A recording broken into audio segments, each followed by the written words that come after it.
Berez da irrati esatariari edo holako eskupeko bat ematea, zure musika jardezan besteen gainetik, ez? Berez delitua ez da hori, ze hori, zilegi izan daiteke, baina delitua da ez aitortzea hori egiten ari zarela. Dago, kritikatxo bat edo gogoeta bat saldukeriari buruz edo eroskeriari buruz, eta hasteko musika industrian edo komunikabideetan eta ikusten duguna, eta gero, zentzu zabalago horretan, orokorrean, politika gintzen adibidez, nik uste portan nahiko ondo agertzen dela, holako zabortegi erraldoi bat, eta hor goran, bi tipo eskua ematen eta holako tratu ilun bat egiten.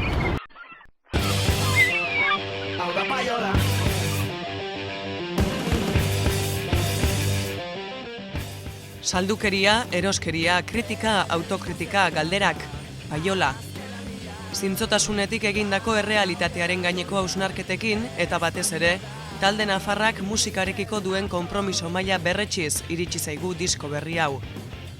Euskal Herrian sobera maitatua eta miretsia den Berri Txarrak taldeak ez die oraingoan ere zalei hutsik egingo.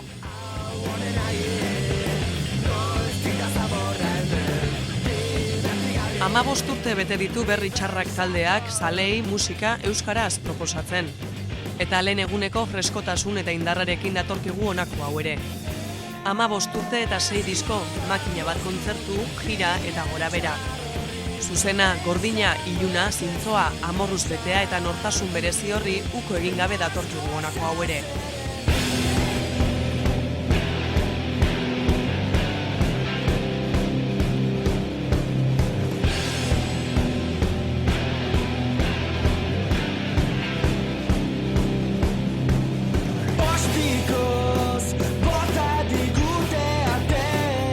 Konpromiso hitzakin kontu handi esan behar dugu, uste dut. Egualitz potoloa da, eta konpromisoa, guk uste konpromisoa daukagula musikarekiko.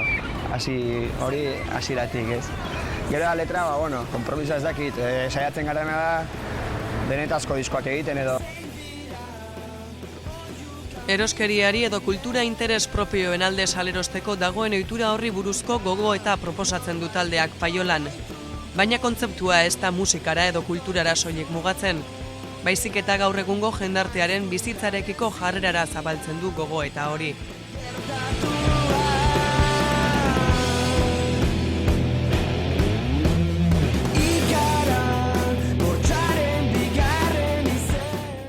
Chicagon egin dute diskoaren grabazioa. Roadrunner Records diskoetxearekin kaleratu dute orain arte ez bezala.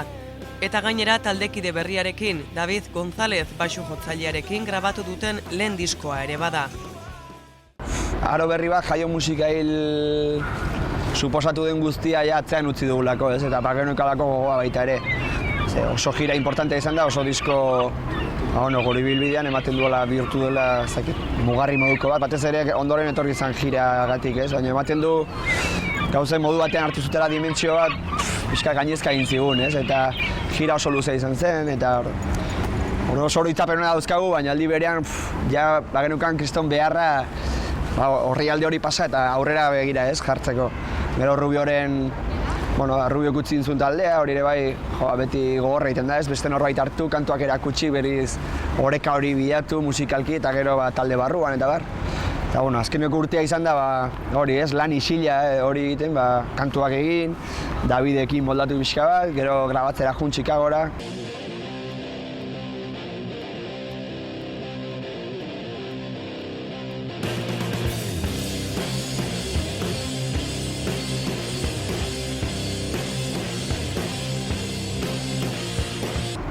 Pixkat dana prestatzen gaurko aurkezpena eta hemendik aurrera etorriko den guztiari aurre egiteko.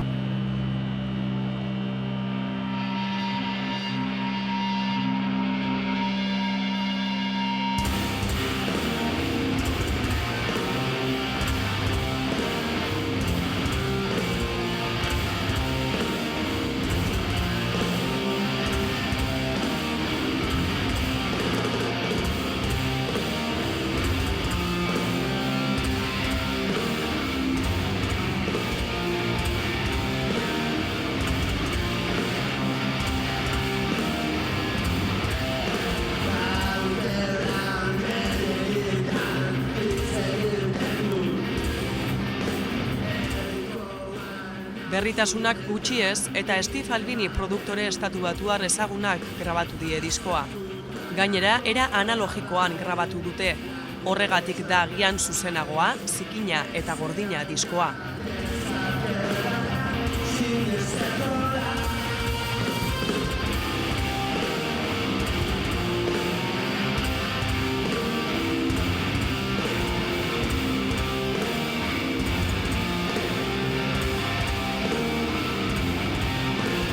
Askok igual Albini ikusita entzun gabe igual itxu-itxuan hartuko diskoa, ez? Edo behintzat interesa piztuko zaio.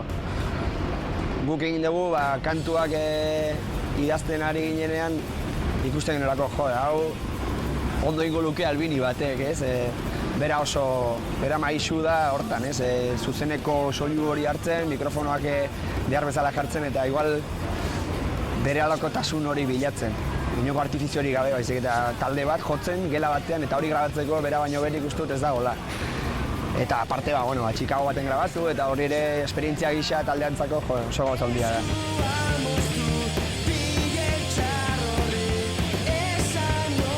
Igual topiko bat da, esatea hori ez, disko hau evoluzio bat izan dela. Uste gure kasuan, badela, hartzen duzu disko bakoitza, eta nik uste asmatu dezakezula gutxi horabera zein urtetakoa den entzuten duzunaren arabera, ez? Eta hontan ere, badaude... Gu musikak uste dugu daudela bi hildo nagusi, gero ja norberak entzungo du eta bi baino gehiago igual egon daitezke, baina alde batetik daude kantu azkarrak eta punk ikutua daukatenak, eta igual sekula baino zikinagoa datozenak, eta punka nik uste bigarren diskotik aurrera jorratu izan degula, ez? Baina igual ez horra, modu honetan. Guk esate dugu igual dala punk zaharretik gehiago edan dugula oraingoan. Igual ez da hain punk melodikoa edo hain melankolikoa, da pixkako zekinagoa. Eta gero beste kantu mota bat, orain arte nik uste ez dugula segula egin, dana kantu luzea, 5 minututakoak eta bar.